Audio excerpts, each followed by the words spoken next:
Tuhan, kesaksian apa yang dikatakan oleh Bu Solekah itu tadi, kita punya iman. Kita berdoa apapun yang kita rasakan, kita percaya Tuhan pasti menolong. Jangan mengecilkan ya, apa yang ditolong oleh Tuhan ini bukan kecil.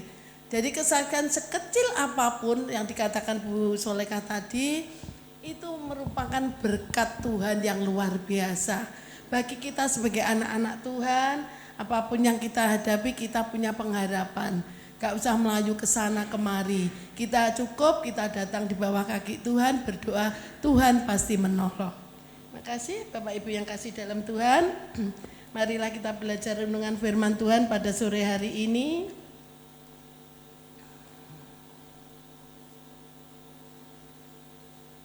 Ya. Sebentar. Kita bersyukur pada sore hari ini ya Bapak Ibu yang kasih dalam Tuhan. Karena apa? Bukan kuat dan gagah kita, karena kebaikan Tuhan saja kita boleh kembali bisa beribadah, terlebih kalau diberi cuaca yang begitu luar biasa panasnya ya. Kita sebagai manusia kalau panas bingung, kalau hujan bingung, tapi kita sebagai anak Tuhan senantiasa bersyukur. Pada sore hari ini kita belajar renungan firman Tuhan yang saya beri judul Bertumbuh di dalam Yesus. Bapak Ibu Saudara yang kasih dalam Tuhan, kalau kita mendengar istilah bertumbuh, dikatakan bertumbuh, biasanya itu identik dengan adanya perubahan, ya, adanya perubahan, mungkin keberhasilan, mungkin itu bisa berdampak pada orang lain, itu adanya perubahan, itu bertumbuh, ya. Contohnya kalau manusia itu menjadi dewasa bukan tidak secara otomatis moro-moro ujuk-ujuk dewasa, enggak, tetapi ada tahapan, ada proses waktu, ada proses dan ada waktunya. Misalnya kalau manusia mulai dari masa bayi, kemudian bertumbuh menjadi masa kanak-kanak, tumbuh lagi menjadi masa remaja, masa pemuda, terus dewasa, akhirnya lanjut usia seperti kita sekarang ini. Itu ada masa, ada waktunya. Jadi enggak secara otomatis moro-moro berlahir ceprat terus moro-moro tua terus rambutnya putih, enggak, itu ada prosesnya. Demikian juga tanaman. Kalau misalnya seringkali kalau tanaman itu kita hubungkan dengan Pak Tani ya. Misalnya Pak Tani itu kalau menanam padi, mulai dari biji atau bibit padi, kemudian tumbuh semi, akhirnya menjadi besar, belum berbuah lah ya, besar, terus akhirnya berbuah. Itu juga melewati proses, perlu adanya didiamkan Bapak Ibu, walaupun kita bukan tani loh ya, tetapi kalau tanaman itu biar tumbuh subur akhirnya berbuah, ada hal yang harus kita lakukan. Misalnya kalau Pak Tani itu mesti memberi air, diairi itu. Terus ada lagi dipupuk, ya, diberi pupuk biar tumbuhan itu menjadi subur, buahnya atau hasilnya bagus. Kemudian juga dibersihkan. Dibersihkan dari apa? Kalau misalnya Bapak Ibu, saya dulu kan rumahnya dekat dengan sawah, jadi ngerti. Kalau misalnya sudah menanam padi, dibersihkan apa? Kalau istilah Pak Tani diwatun, ada rumputnya, ada gulmanya, itu diwatun, dibersihkan. Bapak Ibu Saudara yang kasih dalam Tuhan, demikian juga iman rohani kita. Tadi saya beri judul firman Tuhan yaitu bertumbuh di dalam Yesus. Pengertian bertumbuh di dalam Yesus itu, iman rohani kita itu harus mengalami pertumbuhan. Jadi ada perubahan watak atau karakter kita yang menuju ya, yang kita ke arah ke dalam Kristus, artinya bertumbuh menjadi seperti Allah Bapa. Allah Bapa kita bagaimana sifat karakternya? Misalnya Allah Bapa kita Allah yang penuh kasih, kita pun kalau sebagai anak-anaknya juga harus bertumbuh seperti itu. Satu contoh misalnya ya, sederhana aja Bapak Ibu ya. Kalau dulu ya kita beribadah ya asal beribadah, memang itu suatu kewajiban orang Kristen kalau setiap hari Minggu beribadah. Tetapi karena ada pertumbuhan, ada perubahan karakter atau watak, seperti sore hari ini, seperti yang disaksikan oleh Bu Solekah tadi, rasanya kalau kita tidak datang itu gak enak, dalam hati gak sejahtera. Itulah ada pertumbuhan. Jadi kita itu makin hari makin rindu untuk kita itu lebih dekat kepada Tuhan. Itu ada. Kalau misalnya enggak ada pertumbuhan iman rohani kita, ya udah pokoknya hari Minggu saya datang ya datang mungkin sungkan dengan Bapak Ibu Gembala. Kalau enggak datang kita dibesuki atau sungkan dengan teman-teman kita yang ada di sekeliling, enggak. Tetapi karena ada pertumbuhan, ada perubahan watak, kalau tidak datang kita sendiri yang merasa. Jadi dalam diri kita bukan karena lingkungan atau bukan karena pemimpin dan sebagainya, enggak, tetapi karena hati kita ini loh sudah diperbarui, jadi senantiasa ada kerinduan untuk kita itu lebih bagaimana ya ada kesempatan saya bisa beribadah. Terima kasih ya Bapak Ibu yang kasih dalam Tuhan, sore hari kita sungguh berterima kasih karena apa? Tuhan itu loh masih memberi kesempatan yang indah. Jarang loh ini anak-anak pilihan loh Simonana pada sore hari ini. Karena apa? Masih banyak Simonana di luar sana yang tidak menggunakan waktu atau mungkin kesibukannya. Tetapi kita bersyukur pada sore hari ini karena kita seringkali mendengarkan kebenaran firman Tuhan, membaca, memahami, bahkan kita belajar untuk menjadi pelaku firman Tuhan. Makanya pada sore hari ini kita itu seakan-akan senantiasa digerakkan. Kalau misalnya waktu hujan ya Bapak Ibu, ini waktu ibadah, bagaimana kalau hujan?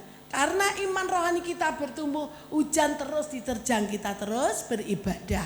Karena apa? Kerinduan dalam hati ini loh, gak ada yang bisa membendung. Nah itulah, itu suatu wujud pertumbuhan iman roh. Jadi ada perubahan watak atau karakter, kita itu ingin seperti Kristus. Itu pengertiannya dari pertumbuhan iman rohani. Terus yang kedua, mengapa iman rohani kita itu harus bertumbuh? Kenapa iman rohani kita itu harus bertumbuh? Ya, satu, karena hal itu diinginkan oleh Tuhan kita atau perintah Allah agar kita itu bertumbuh. Tuhan gak mau mempunyai anak-anaknya yang imannya kerdil. Ada orang yang anaknya kerdil aja, bagaimana caranya biar anak saya bisa bertumbuh secara normal. Nah demikian juga Tuhan. Jadi mengapa iman rohani kita harus bertumbuh? Itu suatu keinginan dari Tuhan. Kita sebagai anak-anak Tuhan, kita pun juga harus mengikuti apa maunya Tuhan. Tuhan ingin iman kita itu bertumbuh. Mari kita baca di dalam 2 Petrus 3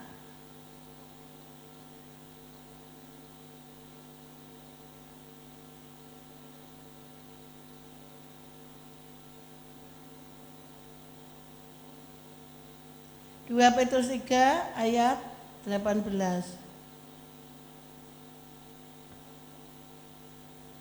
Sudah ketemu Bapak Ibu yang kasih dalam Tuhan? 2 Petrus 3 ayat yang ke-18, maaf. Sudah? Kalau sudah mari kita baca ya. Oh ya, ada di situ ya. Mari kita baca bersama 2, 3. Tetapi bertumbuhlah dalam kasih karunia dan dalam pengenalan akan Tuhan dan Juru Selamat kita Yesus Kristus. Baginya kemuliaan sekarang dan sampai selama-lamanya. Nah, di sini saya bacakan, tetapi bertumbuhlah dalam kasih Kristus dan dalam pengenalan akan Tuhan dan Juru Selamat kita. Di sini ditekankan bertumbuhlah. Artinya imbuhanlah di sini perintah. Jadi hukumnya apa? Wajib. Kalau hukumnya wajib ya harus kita pun melakukan. Apapun kita belajar, berusaha untuk iman kita itu bertumbuh. Itu yang pertama. Yang kedua, tanpa pertumbuhan tidak akan berbuah. Sedangkan Tuhan menginginkan kita itu harus menghasilkan buah. Ya. Mari kita baca di dalam Ibrani 5 ayat 14.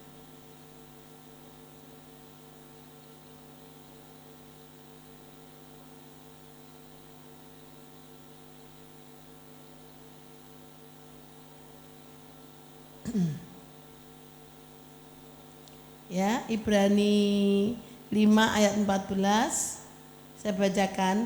Tetapi makanan keras adalah untuk orang-orang dewasa yang karena mempunyai panca indera yang terlatih untuk membedakan yang baik daripada yang jahat. Artinya dengan pertumbuhan iman kita itu bisa membedakan mana yang baik, mana yang kalau anak-anak belum bisa membedakan mana yang baik dan mana yang jahat. Karena iman kita, makanya iman kita harus bertumbuh. Bisa juga agar kita mengharuslah, tadi ditekankan, tanpa pertumbuhan tidak akan berbuah, sedangkan Tuhan menginginkan kita harus menghasilkan buah. Harus hukumnya juga wajib. Itu bisa kita baca nanti di dalam Galatia 5 ayat 22 sampai 23 tentang buah-buah roh. Ya. Mengapa? Itulah mengapa iman rohani kita itu harus bertumbuh, ada dua. Kemudian sekarang bagaimana caranya agar bertumbuh? Ya. Bagaimana caranya agar iman kita itu bertumbuh? Kita baca di dalam Kolose 2 ayat 6 dan 7.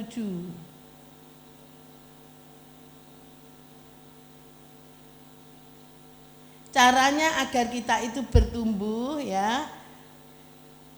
Yang pertama di dalam Kolose 2 ayat 6 dan 7. Saya bacakan ayat 6. Kamu telah menerima Kristus Yesus Tuhan kita, karena itu hendaklah hidupmu tetap di dalam Dia.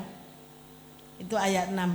Jadi caranya agar kita itu bertumbuh, hidup kita itu tetap dalam Dia, tidak goyah apapun masalah yang kita hadapi, tidak berubah, tidak lengser dari Tuhan. Artinya sekali Tuhan tetap Tuhan. Itu ya, hidup kita tetap di dalam Tuhan. Kemudian ayat yang ketujuh ya, saya bacakan. Hendaklah kamu berakar di dalam Dia dan dibangun di atas Dia. Hendaklah kamu bertambah teguh dalam iman yang telah diajarkan kepadamu, dan hendaklah hatimu melimpah dengan syukur. Ya, ini yang saya ditekankan. Hendaklah kamu berakar di dalam Dia.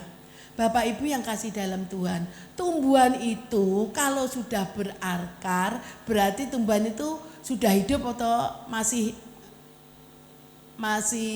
iso mati apa enggak. Kalau sudah berakar, kita nanam bunga ya. Kalau sudah berakar itu berarti sudah hidup. Ya. Dikatakan iman rohani kita itu harus berakar di dalam Dia. Makin dalam, makin kuat akarnya itu menunjukkan adanya pertumbuhan. Kalau akar iman kita itu makin dalam di dalam Tuhan, makin terus adanya pertumbuhan, akhirnya subur bahkan sampai berbuah-buah. Iman pun kalau kita biar bertumbuh subur yang akhirnya menghasilkan buah, tidak diam saja. Seperti tanaman tadi diairi, diberi pupuk, dibersihkan. Iman juga seperti itu, iman kita ya Bapak Ibu juga diberi air apa? Yaitu Roh Kudus. Makanya perlu roh itu di dalam hidup kita.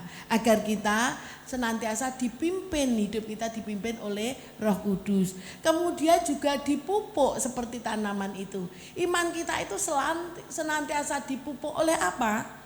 Pupuk iman kita itu apa? Firman Tuhan. Kemudian juga perlu dibersihkan, artinya perlu ada proses. Jangan sampai kita sekarang aja lewat jalan tol juga ada hambatan ya. Memang enggak ada hambatan lampu merah, enggak ada.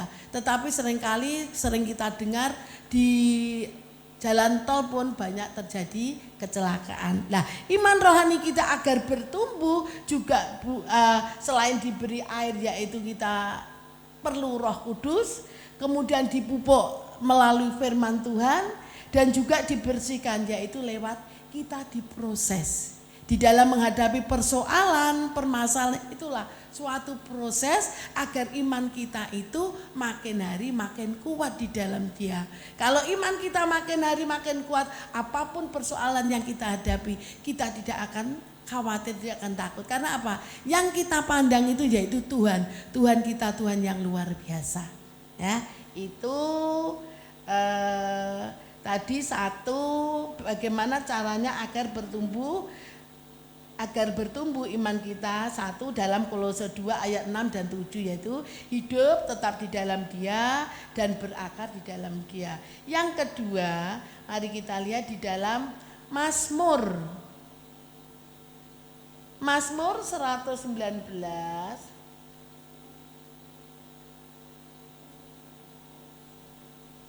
ayat 105. Sudah ketemu? Kita baca bersama-sama ya Bapak Ibu. 2, 3. Firman-Mu itu pelita bagi kakiku dan terang bagi jalanku. Ya, firman Tuhan itu dijadikan sebagai pelita bagi kaki kita dan terang bagi jalan kita. Jadi kaki dan jalan senantiasa diterangi oleh firman Tuhan. Artinya hidup kita itu selalu dipimpin oleh firman Tuhan. Berarti juga hidup kita itu senantiasa berjalan di dalam kebenaran firman Tuhan. Itu ya, agar itu caranya agar iman kita bertumbuh. Kemudian yang ketiga, satu pengertian, dua mengapa iman rohani kita harus bertumbuh. Yang ketiga, bagaimana caranya agar bertumbuh. Tadi sudah. Sekarang ciri-ciri orang bertumbuh. Ya. Ciri orang bertumbuh. Hidupnya lebih dekat dengan Tuhan. Artinya bersandar kepada Tuhan. Wes to di luar tadi sebelum masuk saya omongan sama Bu Ekowati ya. Piye Mbak, regane brambang, bawang, beras, wes kabeh mundak ndak usah mikir. Sing penting ade iso tuku berarti duwe duit. Anak Tuhan itu ndak pernah kita itu takut dimanapun bagaimanapun di sana harganya mahal ya bene, memang semua mengalami. Tetapi kita sebagai anak-anak Tuhan kita pasti diberi berkat, artinya waktu kita butuh pasti ada. Nah itu ya, kita hidup kita untuk lebih dekat kepada Tuhan, bersandar pada Tuhan. Yang kedua, hidupnya menjadi berkat bagi orang lain. Bapak Ibu yang kasih dalam Tuhan, hidupnya menjadi berkat bagi orang lain itu bukan hanya kita bisa memberi materi kepada saudara-saudara kita, bukan. Ya, tetapi lewat tingkah laku kita, lewat ucapan kita, kita itu seharusnya menjadi berkat buat orang lain. Gini aja ya, misalnya lewat tindakan dari omongan, kita ngajak omong terus dengan orang lain, orang itu kalau mengajak bicara dengan kita ya, kita nyaurane poena, sajain nyunguneng ati itu. Tapi kalau ada misalnya ada orang, ya ada ya, di sini nggak ada, di luar sana banyak. Kalau mengajak omong bicara orang lain, lek nyawuri sengol, lek nyauri ndak poena, dalam hati nggak enak. Nah itu loh, itu bukan menjadi berkat. Tetapi Tuhan mengendaki hidup kita itu menjadi berkat bagi orang lain, bukan hanya lewat materi. Kalau kita membantu itu menjadi berkat, bukan. Terutama setiap hari dalam kehidupan kita. Seringkali kalau kita nggak saling mengerti, walaupun dengan saudara loh, seringkali kita mesti adu, ya toh, seringkali itu. Tetapi kalau kita saling mengerti, terlebih kalau kita mempunyai prinsip hidup kita itu harus menjadi berkat buat orang lain, apapun yang kita lakukan. Jadi setiap omong itu jangan sampai menyakitkan hati orang lain. Apalagi kalau ada orang kesusahan, syukur. Nah itu jangan ya Bapak Ibu. Kita belajar kalau hidup kita menjadi berkat buat orang lain dengan tindakan kita, dengan omongan kita, itu boleh menyenangkan hati orang yang kita ajak itu loh. Misalnya ada orang laporan, ini lho Mbak aku ngene dan sebagainya dan sebagainya. Ya syukur. Sampai ngene-ngene lah kanan, jangan begitu. Tapi kita memberikan, kalau orang itu bicara kepada kita, berarti kita itu dianggap, iku lo kena takjak omong-omongan. Berarti kita itu dianggap bisa memberikan jalan keluar atau solusinya. Jadi kita pun harus bisa menjawab bagaimana ya caranya biar orang itu tanya kepada saya bisa menjawab dan bisa menyenangkan hati mereka. Itu loh ya. Sulit Bapak Ibu, menjadi orang yang bijak itu memang sulit. Tetapi kita sebagai anak-anak Tuhan, kita harus belajar. Jadi orang bijak, jadi setiap apa yang akan kita lakukan, setiap apa yang akan kita bicarakan, kita pikir. Piye ya nanti kalau saya ngomong begini, kayak lakukan begini, menyinggung atau menyakitkan apa enggak, itu. Orang bijak itu enggak harus orang yang usianya lanjut atau tua. Anak-anak pun bisa menjadi orang bijak, tapi ya sulit. Memang sulit, tapi kita belajar menjadi orang-orang yang bijak. Jadi apapun yang kita lakukan bisa menjadi berkat buat orang lain.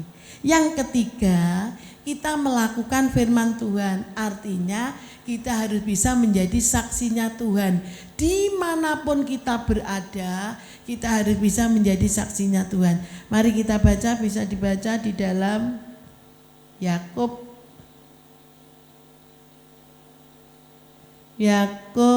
2 ayat 17. Ya. Kita baca bersama-sama Yakub 2 ayat 17, 2, 3. Demikian juga halnya dengan iman.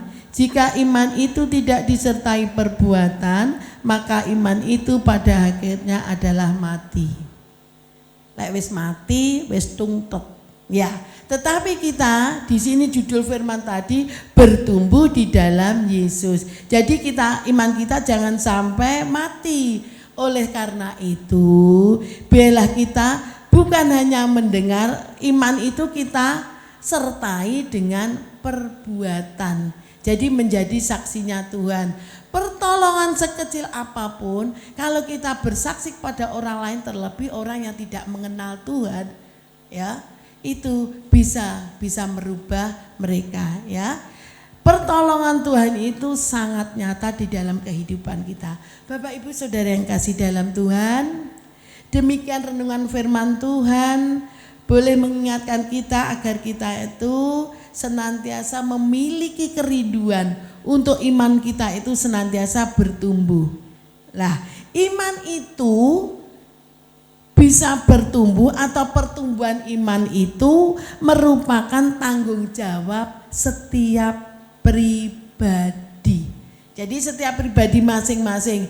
Kalau kita ada kerinduan agar iman kita bertumbuh, tadi caranya bagaimana, kemudian ciri-ciri orang yang bertumbuh itu bagaimana, terus pengertian bertumbuh itu bagaimana, dan tadi Bela firman ini benar-benar boleh mengingatkan kita.